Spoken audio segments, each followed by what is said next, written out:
This episode of the Golf Guru Show is brought to you by InVeedHemp.com. As golfers, you know the game creates wear and tear on your body and mind.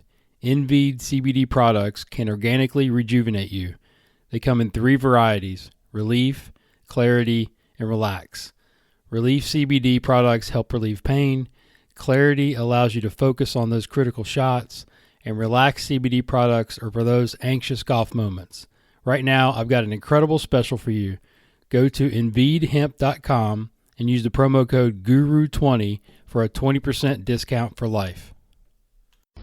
It's not what you know, it's what you can prove. You know how to cut to the core of me, Baxter. You're so wise. But like a miniature Buddha covered in hair. I want to become a guru so girls will like me. Then I will like myself. Now, before we do this, let's go over the ground rules. Rule number 1, no touching of the hair or face. Of course. And that's it! Now let's do this! Are you not entertained? Are you not entertained? Is this not why you are here? What's up, everyone? Welcome to the Golf Guru Show. I'm Jason Sutton, and I'm the Guru. Thank you so much for supporting the podcast. Hopefully you're enjoying these little sidebar chats from Open Forum and the PGA Merchandise Show. It was a lot of fun doing them. I wish I could have got more people on. Again, it was just not that much time and sort of wrangling people from, the main stage area to get them to come on. But it was a good experiment, and I think we got some cool audio. Hang in there tomorrow when Jonathan Yarwood, PGA Tour coach, joins me for a little bit longer interview, which was really cool. And we're sort of going to leave that one separate. But today I have back on Preston's putting, so Preston Combs, and my boy CT, Chris Trevino, legend and cult figure of the Golf Guru Show. For those that follow the show, he's been on 3 times. This will be his 4th. And it was cool that Chris got to come to the show and hang out. He stayed in the condo, and we hung out all week and had a good time. So it was great for him to kind of meet some of the top coaches, and because he hadn't been to the show in a few years, and sort of get in the mix of some of the technology. Big shout out to James Lights for spending a couple of hours with me and CT and Seth Mers at the show at the Gears booth, working with some dual force plates, and really sharing his knowledge. That was exceptional. So that was definitely a highlight of my week, and I know Chris enjoyed it. He got to put on the gear suit. Shout out to Michael Manavian for doing that, and then we got a little work done on the range as well. So got some cool stuff in, and with the education and the speaking engagements at Hack Motion and GBN, it was really a very, very good week. So for the longer interviews, you can go back and check out Preston's interview a few weeks ago, which was amazing, and then CT's interviews, which sort of started early on and then have progressed, to check out their bios. So we're going to go ahead and get into this cool little rapid fire combo with Preston and Chris. All right, what's up, boys? Got CT, Chris Trevino, the legend. What up? In the house, and then the protege, Preston's putting. Own your shiznit. How's it going, man? Great. We're here at Open Forum doing the hallway talks, and it's great to have you guys on. You just got off stage. Oh yeah. Big props to that, man. You got a lot going on right now. There are a few irons in the fire. Course Kings, talk about what's up. What's going on right now? Let's see. The studio in Santa Barbara is doing great out at Don Parsons Golf. Having an awesome time there. Great opportunity to have the studio set up to share the information. Chris has been down to see the place, check it out, brought one of his guys, and the opportunity to help people with great feedback and great information. Truly fortunate. I mean, it's been everything could have asked for at the age of, we haven't decided yet, 19, 30, somewhere in between there. I don't think you've turned 21. There's just no chance. They did card me again for the drink I got in my hand, right? I love it. Yeah, so obviously you've been on the show, so we won't go into all your bio and whatnot, but just let's talk about this week. Let's talk about what are you excited for, what are you looking at the show, and then CT can kind of chime in because this is your first time in 4 or 5 years, right? Yeah, it's been about 5 years since I've been here, so yeah, it's pretty sweet to see what it's. So won't you talk a little bit about your work that you did at Preston's place? Give him a little shout out there, the process, and then we can talk about the show a little bit.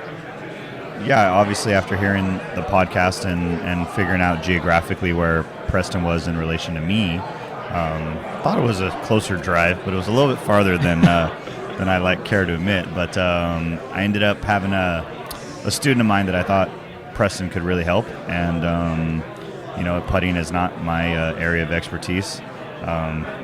Some things are my area of expertise, but putting isn't one of them, and I didn't want to hold my guy back, and I thought, if I could peek over Preston's shoulder while he was working with one of my guys, not only could my guy benefit from it, but I could also learn a thing or two about how to approach putting and just some different ideas and different tactics on how to improve my students, even if it was from just a sheerly, general principle standpoint. Well, it just shows the level of care that you have to take your player to another coach, which a lot of people won't do. Totally. And I think it shows a lot. And we had a nice conversation last night over a few drinks. Yeah. About your experience and your experience and your feedback about Chris. So sure, I've prepped you for this. So tell me what you thought about Chris and sort of how you guys, because when something like that happens, like when somebody comes to me, I learn from them just as much as they learn from me. That sounds like you had a few lessons to share as well. Genuine is the only word to describe everything in every podcast. And for me as a coach, knowing that wasn't a show, that wasn't an act, that was, hey, this is Chris on the day-to-day basis, truly valuable. The way he communicates with his players, that relationship that is established to have that type of dialogue with the openness, the honesty, and the hard truth at several junctures throughout the trip. Whether that be the tee shot on 17 or otherwise. Right. Elaborate. Well, we were all having a bit of a rough day on a quirky little course that you didn't know where the hell you were hitting the ball. Pretty much, I think I had like 7 penalty strokes in the front 9. It was pretty ridiculous. But we got on 17, and the guy that I brought down there, this 21-year-old stud muffin, amateur player, I finally just said, enough of this shit. I'm gonna put you in your place right now. Okay, you think you're deep? You ain't deep. Okay, I'm deep. I'm about to bust one on your ass right now. And so we're on this perched up tee box, and there's this one little, I don't even know if it's a pine tree or I don't know what kind of tree it is, but it's just enough in the way with this left to right downwind that if you try to ride the wind too much left to right, you have to get it up quick or you're going to clip the top of the tree. So of course I go first, peg one up, and I do the smart thing, which is tee off on the far right side of the tee box to where I don't have to worry about the tree because my guy's not smart enough to do that yet. And I just yoke one down the middle, right? It goes like, and the hole's like 450, and I had like 25 yards to the front of the green, right? And after I hit this tee ball, it was like off the back, Cal Berkshire style, and I just looked at him and I just started talking the most yin-yang you could possibly talk in a guy's backswing. Just letting him know that I just shit on his face. Like, there's nothing you can do about this right now. And this is what 180 ball speed looks like, in live and in person, right? He tries to tilt back and hit one, and he clips the top of the tree, and he loses ball, and it never comes off the club.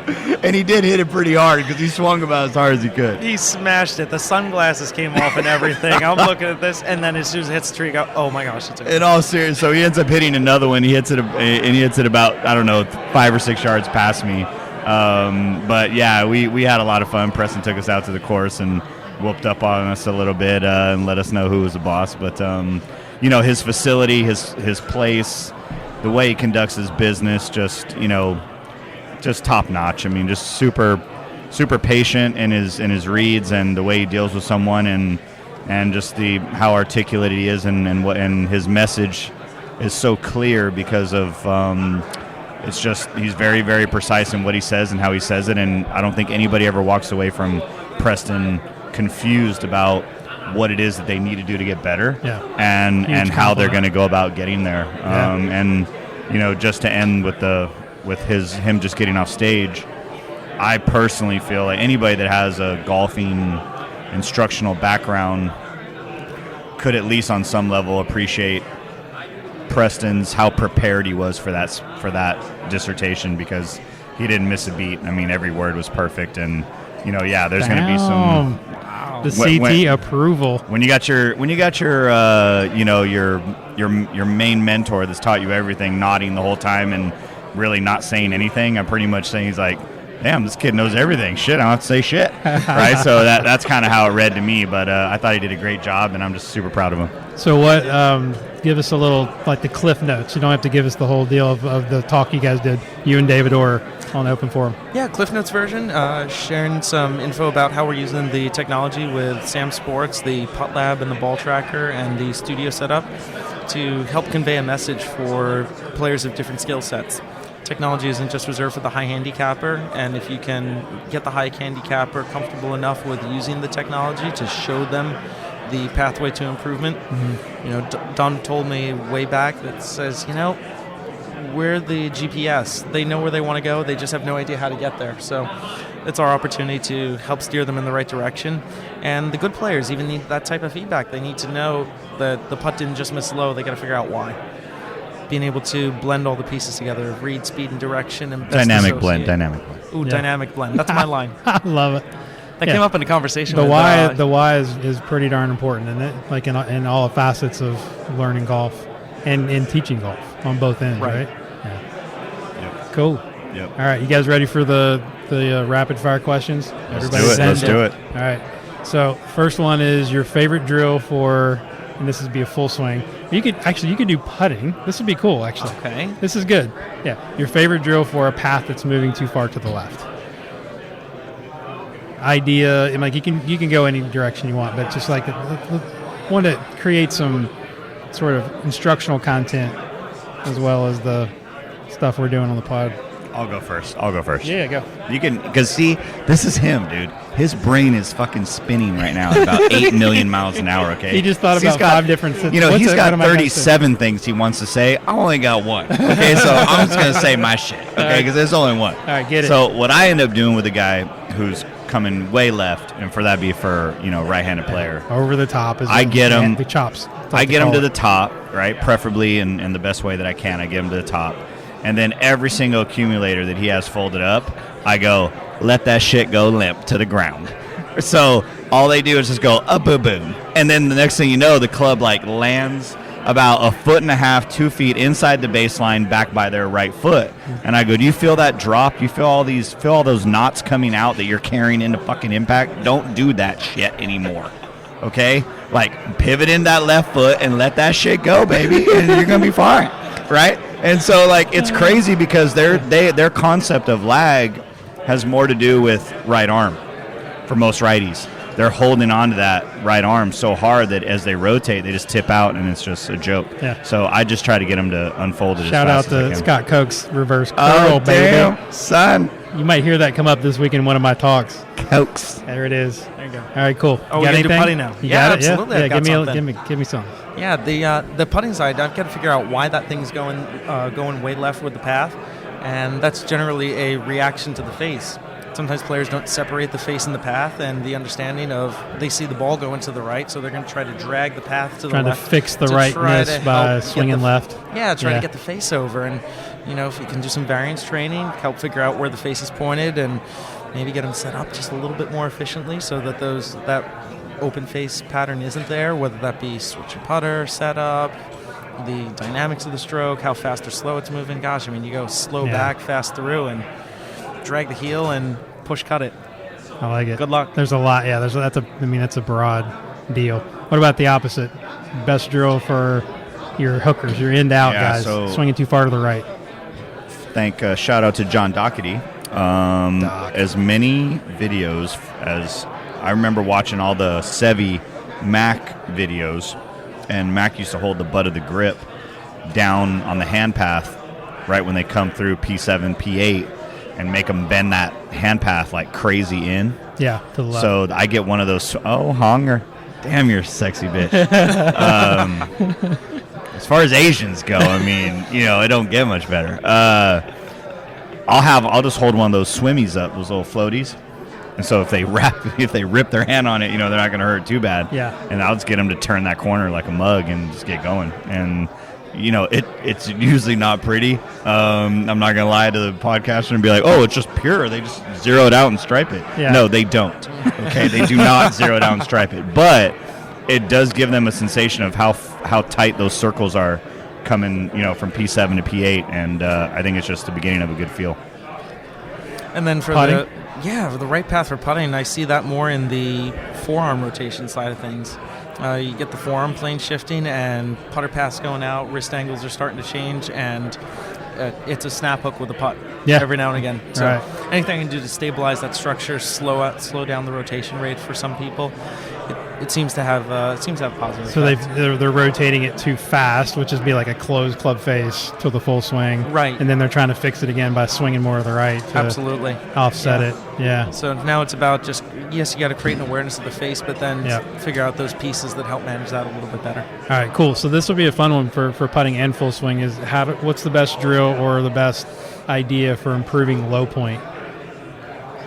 Like for putting, obviously we want low point to be more back, we're hitting up, and then for iron swings, let's say for full swing, we're hitting down and right. So I think landing the club in the right place. First for me is like I've got a big whiteboard in my shop, so I sometimes, and I guess a lot of times, I just assume people understand that they're supposed to have a descending angle to make the ball propel off the turf and go up, but they actually don't know that. Yeah. So once I iron out the concept that you actually have to hit down on a golf ball to make it come up for the most part, then that starts the party off. Then what I'll do is I'll just put a towel on the ground, and I'll fold it over one time, about 6, 8 inches, 10 inches behind the ball, depending on what kind of shot we're hitting.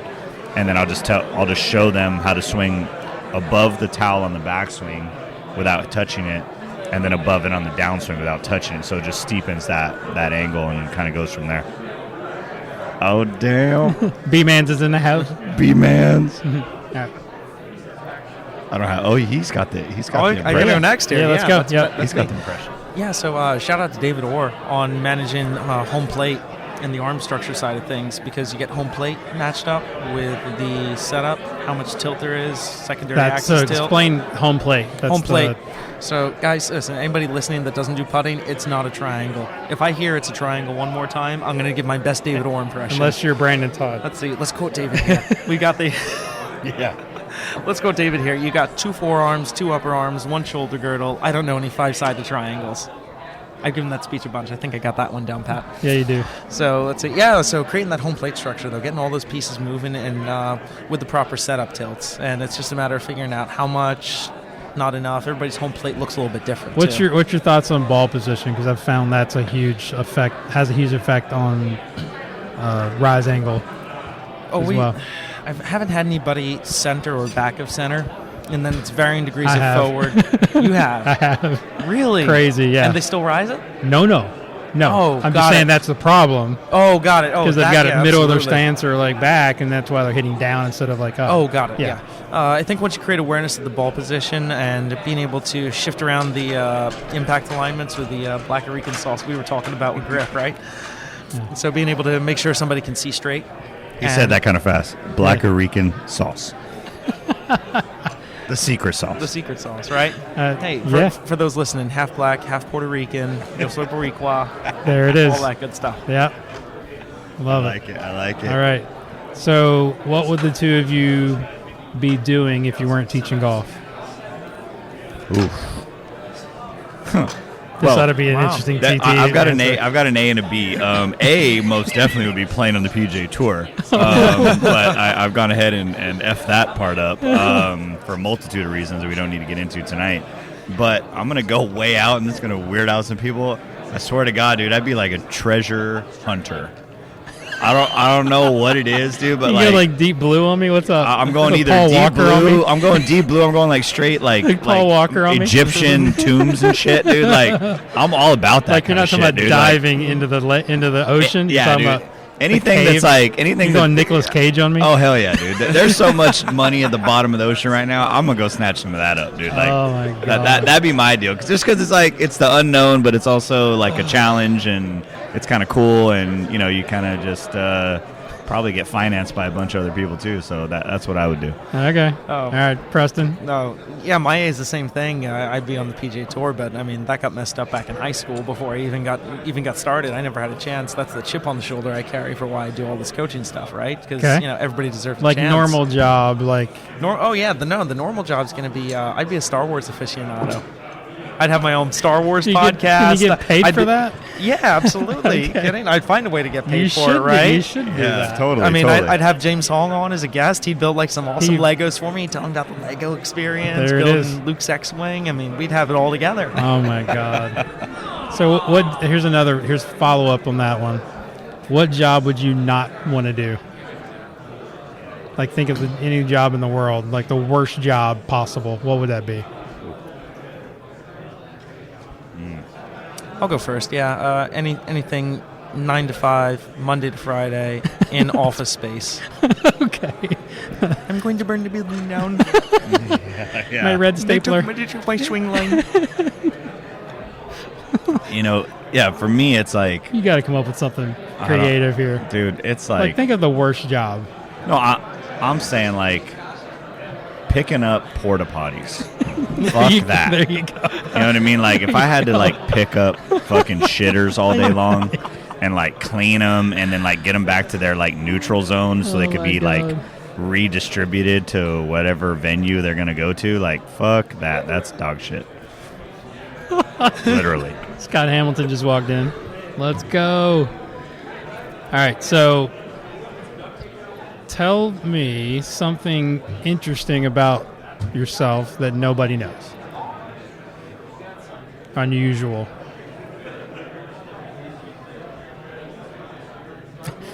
Oh boy. CT's going in. I think I'm not as big of, this is going to come out weird, but I'm not as big as a golf nerd as everybody around here like might think we all are, because we're at a place like this. Like literally I could not play golf now because I'm past this playing part, but I could not play golf or talk about golf for a week and it wouldn't bother me at all. That's probably some people don't know about me. Okay. As crazy as that might sound. All right. Anything, Preston? That people don't know about me. I talk to way too many people. There's probably somebody out there that knows this about me. Let's see. Something that somebody doesn't. It's a tough question. That's a hard one. Yeah. Something that somebody probably doesn't know. Chicago is on my top 5 movie list. There you go. All right, there. Yeah. That one. So anything. Yeah, it's like Rounders is one of my favorite movies, and I don't play cards. There you go. Yeah. There you go. I mean, you know what I'm saying? Like, it's just, that's just weird stuff that, like, people will be like, all right, okay. Yeah. So, awesome.